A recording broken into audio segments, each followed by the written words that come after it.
Forza Horizon 5 was unveiled in all of its shiny 4K glory during the Xbox and Bethesda Games Showcase on June 13th, it was confirmation that the leaks and rumours running up to the event were largely accurate. The game existed, was set in Mexico, and would be releasing this year. In many ways then, it wasn't a quote-unquote big reveal. Except it was, because leaks are one thing, but seeing the near finished result is quite another, and in the case of Forza Horizon 5, it really is a case of seeing is believing. With 5 short months until the 5th open-world Forza game is set free upon the world, we've pored over every detail available at this early stage, mixed them with a dash of spicy speculation, and put them inside a tortilla wrap to give you this tasty preview. And that, I promise, will be the only Mexico-related analogy in this video. Let us kick things off with the big one, the location. Mexico offers a lot of variety for a video game setting, and it seems like the development team has set to work trying to encompass what makes this vast nation so intriguing into one game environment. The central hub appears to be the town of Guanajuato, with its sun-drenched rainbow of buildings, cobbled side streets littered with orange juice stands, and dingy underground tunnels. It's as if Microsoft watched Ken Block's Gymkhana 10 and said, "We'll have some of that, please." In previous Forza Horizon games, such as 3 and 4, there is one main permanent settlement and then the rest of the map seems a bit more open, so we would expect that to be the same in Horizon 5. During an E3 presentation, Mike Brown, creative director at Playground Games, explained, "This is the largest and most diverse open world ever in a Forza Horizon game." The British area in Forza Horizon 4 was sizable, and while we don't know the exact size of the world in Forza Horizon 5, it is confirmed to be about 1.5 times bigger than its previous installment. In other words, massive. What we can see from the gameplay shown so far is a mixture of lush tropic jungle areas, traversed in a Land Rover Defender, rocky regions that mix dirt roads and asphalt, barren desert wastelands, a volcano marking the highest point on a Horizon map ever, and more dry gravel roads than a Finnish rally. For fans of the satisfyingly destructible dry stone walls in Horizon 4 or the bouncy tyre walls in Motorsport 7, roadside furniture being a Forza Tech game specialty will not be disappointed, the Horizon 5 equivalent being destructible cacti. Lots and lots of destructible cacti. This wouldn't be a Forza Horizon game without the climate having a part to play, and it seems that this is no exception. We can see giant sandstorms, dramatic storms, and simply baking hot sunshine. The conditions are localized too, so one side of the map will be experiencing different weather to the other. When it rains in Mexico, it really rains, like the clouds have been saving up their pocket money for one massive blowout. How this translates to wet weather vehicle handling reminds us of the snow in the last installment, and while it looked pretty, after a while it did frustrate many players. How the team has balanced cool-looking weather changes with approachable gameplay will be the key test. Are they an integrated part of the game? Can I turn them off after 20 hours? The return of seasons is confirmed, but what happens during each change? We'll hopefully find out closer to release.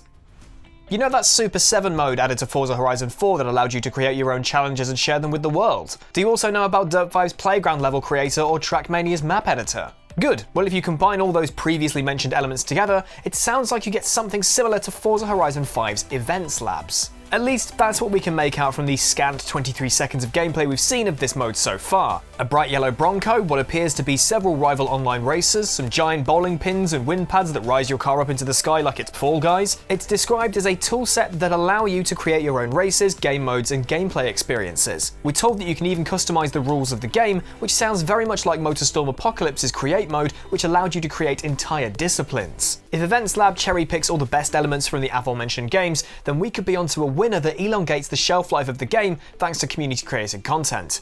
Okay, so far we've gone through the two obvious features from the reveal, and there's a good chance that you probably know most of those details already, but now we get to the nitty-gritty and where the speculation really begins. You see that wide Mitsubishi Lancer Evolution X? Nice body kit, right? Our immediate thought was, yes, in-depth car customization is coming to Forza Horizon, goodbye Need for Speed. We've been clamoring for years to be able to widen arches, slap a weir ring on the back wall and add neon running strips to the chassis. Well, maybe not the last point, it's not 2003 anymore. After all, the other massively popular open world game currently on the market, The Crew 2, offers less vehicles but more customization options, and that seems to be the core to its success at present. But before we celebrated with some shots of tequila, we settled down and slept on the reveal information. That Evo could simply be a Forza Edition car. Forza Edition vehicles are modified versions of existing vehicles in the game that are hard to get hold of and offer distinct visual changes. The Lancer Evo X is already in Forza Horizon 4, and the lead car in the reveal, the Mercedes-AMG Project 1, was introduced as a Forza Edition special. Maybe our customization dreams will have to wait until the 6th installment, and we'll go back to collecting cars as the main non-racing activity. 100 new customization items have been confirmed, but what they are remains to be seen. There is also a Chevrolet Corvette Stingray C8 wearing a Street Hunter modified body in the trailer, but it sounds as if that's either a separate model in the game or a one-time bolt-on addition as opposed to pick-and-mix upgrades. We've got a full list of every car revealed so far on the TraxionGG website. We'll link it in the video description below, so check that out. We make it 9 brand new vehicles and 2 potential new FE variants so far. One small detail that is easy to miss but we did get very excited about is that convertible cars will now have the option of dropping the top in-game at your discretion. We can imagine rocking up to an online race with some friends in our McLaren only to drop down the roof upon arrival for that maximum street cred.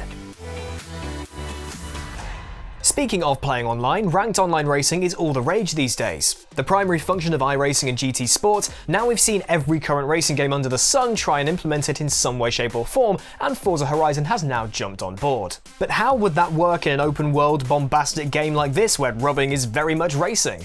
Well, it wouldn't. So instead, Forza Link pairs you up with like-minded online players as opposed to similarly skilled or clean online players. So if you're a fan of the more serious dirt racing events, it'll find a lobby or online event filled with people who generally race more of that type of event. For example, we see in the E3 showcase a game of the Pinata Pop arcade minigame, but we think that this could be applied to asphalt races with hypercars or drift races around the volcano. The whole system seems to work on the fly, akin to Burnout Paradise based upon the initial descriptions. Of note, if you look closely at the gameplay footage, the system seems to have some kind of built-in button prompt and chat option system for those not in a party chat or a Discord group. So in theory, you should be able to find players and converse about what you'd like to play in an easy and accessible way without having to join a league or form an official event.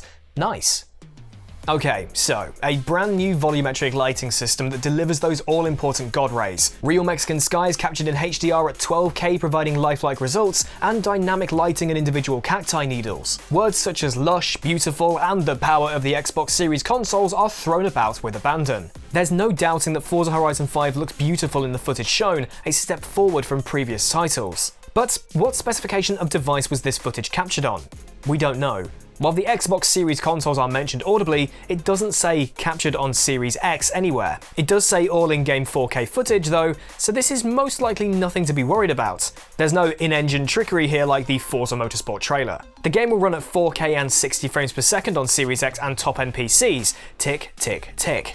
Although there are some caveats. It should be noted that, unlike some other racing games such as F1 2021 on a top-end PC or open-world non-racing game like Marvel's Spider-Man Miles Morales, ray tracing is limited to Forza Vista and not during gameplay. By default on a Series X, it runs at 4K and a lackluster 30 frames per second, an expression we thought was left behind with the Xbox One. The aforementioned 4K 60 on Series X is available in performance mode, however, happy days, but it's not clear yet what the compromise will be in order to achieve that smoother delivery. Those with the Series S are locked out of 4K, running at 1080p 30 FPS by default and 1080p 60 in the performance setting. Somewhat surprisingly, the game is arriving on Xbox One too, which is locked at 30 frames per second irrelevant of what options or which Xbox One you're running on. Mark our words, what you saw at E3 is not representative of the Xbox One version or even, we suspect, a mid-tier PC. Performance is one key element we can't wait to try out when the game releases.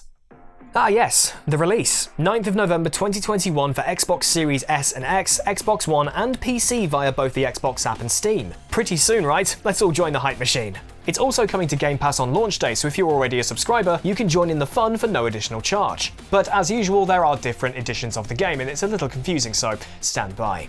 The Standard Edition is available on launch day and is the version on Game Pass. If you're buying the game outright, that's $59.99 and $54.99, that's dollars and pounds. That's the layout I'll stick to for all of this. I'll put it on screen too, just to make things easier. But then there's the Deluxe Edition, which includes the Car Pass, and that's $79.99 or $69.99. The Car Pass includes 8 Formula Drift cars to start with, then 42 extra cars arriving once per week, thus confirming that paid additional cars are arriving in Forza Horizon 5. Then there's the Premium Edition. This one is a gargantuan $99.99 or $84.99, and this includes the Car Pass alongside a welcome pack. This includes 5 special pre-tuned cars, which are to be confirmed, a player house, a one-time voucher to purchase any car available from the game's auto show, and 3 vouchers for purchases of any common or rare clothing items. Also included is the VIP membership, which bundles together 3 exclusive Forza Edition cars, crown flare, vanity items, an emote and a car horn, a gift player house, 2 credit race rewards, and weekly bonus super wheel spins. Yes, hate them or feel ambivalent about them, wheel spins return. I personally actually don't mind them. Finally, you will also get 2 in-game expansions when they become available. In Forza Horizon 4, these would have been the Fortune Island and LEGO Speed Champions add-ons, for example. And 3 days early access, so you can play from the 6th of November, you affluent sods. That is a bevy of additional content right there, but hang on, what about Game Pass subscribers? Well, there's the Premium Add-ons bundle, which is available as a separate purchase and includes the Welcome Pack, Car Pass, VIP membership, and the first 2 game expansions for $49.99 or $39.99, or $44.99 and $35.99 with an active Game Pass subscription. Either way though, this works out more expensive than just buying the Premium Edition standalone.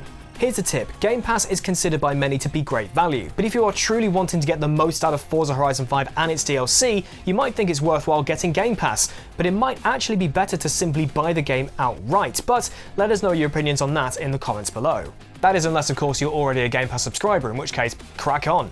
There will also be a physical edition of the game, which is handy as Microsoft have a habit of delisting the Horizon games, so at the very least in 5 years' time there will be some record of this game's existence. So, these are just 6 elements of which we think are the big ticket items to explore, but with so much more to cover on Forza Horizon 5 and a lot more of the information disseminated across many pre-order landing pages, video descriptions and interviews, it's easy to overlook the smaller items. We haven't even touched upon the new campaign, which looks to be more engaging than previous efforts, customized story voices, gifting cars with friends, the return of the Battle Royale Eliminator mode, the accidental inclusion of mod support in a features list which was a mistake, flamingos, and the return of multiple festival sites like Forza Horizon 3.